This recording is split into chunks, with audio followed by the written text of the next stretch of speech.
आप लोग अब तक क्या पढ़े हो? Number system. क्या पढ़े? नंबर सिस्टम, यानी कि संख्या पद्धति। आप लोगों को इसके बारे में पढ़ा दिए है। आज सिर्फ आप लोगों का क्या है? रिवीजन। आप लोग का ये रिवीजन है, समझे? तो संख्या पद्धति में सबसे पहला क्या? प्राकृत संख्या। क्या है? प्राकृत संख्या। उसको हम लोग इंग्लिश में क्या कहते हैं? Natural number. प्राकृत संख्या कहाँ से शुरू होता है? एक से शुरू होता है और अनंत तक जाता है। तो बताइए प्राकृत संख्या का सबसे छोटी संख्या कौन सी है? एक सबसे छोटी संख्या हो जाएगी, होगी ना? तो प्राकृत संख्या की सबसे छोटी संख्या कौन है? एक है।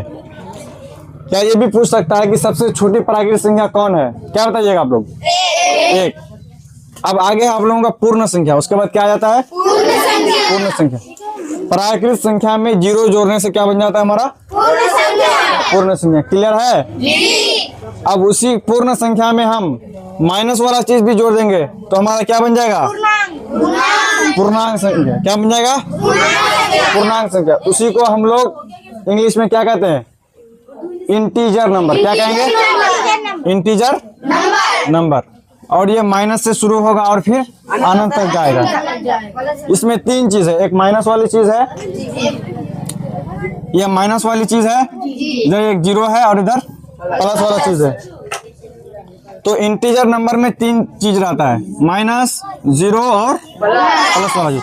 इन तीनों चीजों के समूह को ही हम लोग क्या कहेंगे? पूर्णांक संख्या। उसके बाद आ जाइए आप लोग सम संख्या। क्या? सम संख्या। सम संख्या कहाँ से शुरू होता है? दो से। अगर हम लोग अपने भाषा में, सिंपल भाषा में बोले तो सम संख्या किसको कहते हैं? जोड़ा वाली संख्या को क्या कहेंगे? सम संख्या कहेंगे। जो भी जोड़ा में रहेगा उसको हम लोग सम संख्या कहेंगे। या ये भी देखना है कि जिसके लास्ट में जीरो रहेगा, दो रहेगा, चार रहेगा, 6 रहेगा, 8 रहेगा, उसको हम लोग सम संख्या कहते हैं। सम संख्या को हम लोग इंग्लिश में क्या कहते हैं? Even number. क्या कहेंगे? Even number. उसके बाद है विषम संख्या यानी कि ऑड नंबर। विषम संख्या यानी ऑड नंबर। ऑड नंबर किसको कहेंगे? 1, 3। तो बिना जोड़ा वाली संख्या को हम लोग क्या कहेंगे?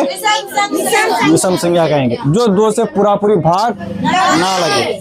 अगर अपना भाषा में बोलेंगे तो बिना जोड़ा वाला, समझे?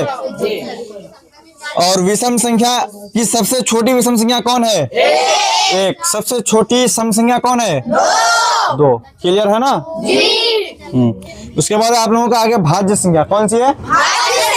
भाज्य संख्या किसको कहेंगे? ऐसी संख्या 4